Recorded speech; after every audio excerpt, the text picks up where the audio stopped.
Thank you, Madam Chair, and thank you to the witnesses for being here today. I grew up in a time where I read stories about Dr. George Washington Carver and the amazing things that he did. Was said to be the man who could make something out of nothing with his research on peanuts and sweet potatoes. When I was in high school, I thought I was just getting out of school for a day, but I was very involved in the Future Farmers of America, and I got invited to a conference. It was called the Governor's Conference on Agricultural Innovation. It was hosted by then Governor Bill Clinton, and the special guest was Norman Borlaug, so I got to be a member of that panel. I'm not sure how that happened. If I'd known the significance of it at the time, I might have listened a little bit closer. But you know, there was a time when people who did this research and came up with all these great ideas were given Nobel Prizes. There were departments at colleges named after them. They won all kinds of awards and were viewed as heroes. Yet today, if you fast forward, as a member of Congress, I get a lot of constituent feedback in opposition to GMOs or any kind of biological research. I did also, I attended forestry school, and the time I was there, it was during the, a lot of the human genome research. My undergraduate degree was in biological and agricultural engineering, so I've kind of followed this for a while. But at the time the human genome was being mapped, the genome of the pine tree was not, or it was being worked on, but it was about 7 times more complicated than the human genome. And I believe in 2014 they finally mapped or sequenced the pine tree genome with about 23 billion pairs to it. And I know that when you talk about biofuels, if you look at pine trees and you look at the amount of lignin in the tree versus cellulose, you could engineer a tree to make a lot more lignin, which would create more biofuels, or you could engineer it to make more cellulose, which would be better in paper. So there are a lot of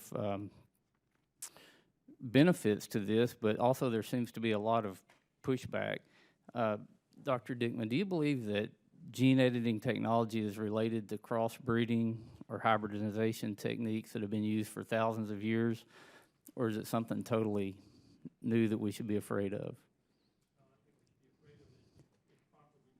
You're properly managed. I'll learn one of these days. I think, again, as was stated previously, the gene editing technology is a much more serious issue in the biomedical field, because you're talking about generating transgenic people, and there's lots of ethical issues. But in terms of plants, they've been naturally mixing populations for, as you said, thousands of years, and naturally, for the most part, selecting traits of interest. What CRISPR and genome editing in general can confer to the plant field is a much more significant leap of time to get to the desired product, much more power, experimental power. So they're basically under a similar umbrella, but have different rates of progress. That is one reason why CRISPR and genome editing is so exciting, because the potential to create variation in terms of breeding practices is virtually unlimited and much more rapid and much more informed as toward the breeding population. So it confers a number of advantages. Again, it comes back to public understanding what exactly this is and how it works and why it's beneficial, as opposed to just being something with DNA related and more concern that really should be alleviated. I know even from the forestry side, there was concerns about Franken trees. You were going to plant these trees, and they would take over the monsters that ate Cleveland. Right. It hasn't happened yet. But most of these genetically modified organisms, they require more of a specific environment to survive, and in the natural world, they can't propagate themselves as well. It's my understanding of that. Well, that's true. There's a lot of microbes out there. I mean, as I was rushing to say in the phytobiome work, it's now become clear that these microorganisms confer a number of different traits to the host plant that they're residing in.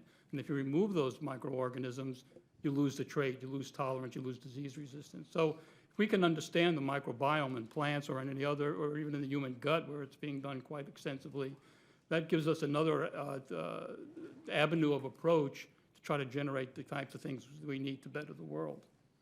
And Dr. Evans, what are the environmental safety and health impacts of genetically engineered plants and animals?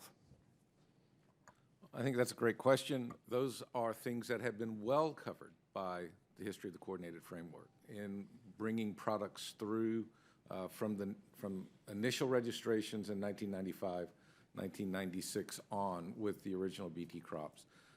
So both nationally and internationally, these products have had a large degree of oversight. There have been hundreds of studies conducted by third parties, so independent researchers. Of course, companies have to provide data. Even the universities that are attempting to move some of these products as they try to get into field trials have to provide safety and environmental data. So I think the concept of what is there, from the large company perspective, we don't see major gaps where we could just try to drive something unregulated through the system. We have a lot of desire to be able to want the public to have confidence in these products because they're going to consume them.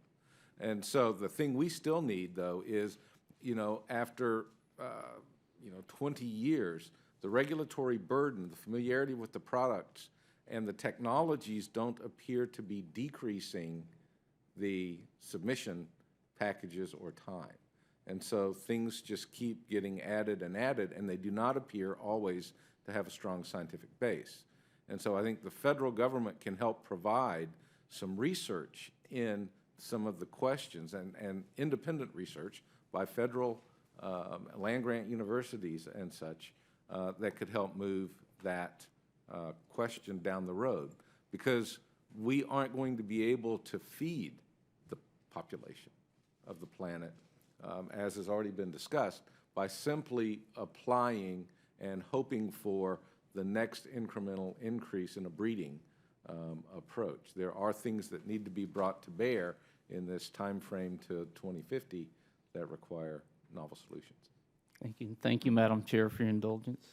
Thank you. And I now recognize Ms.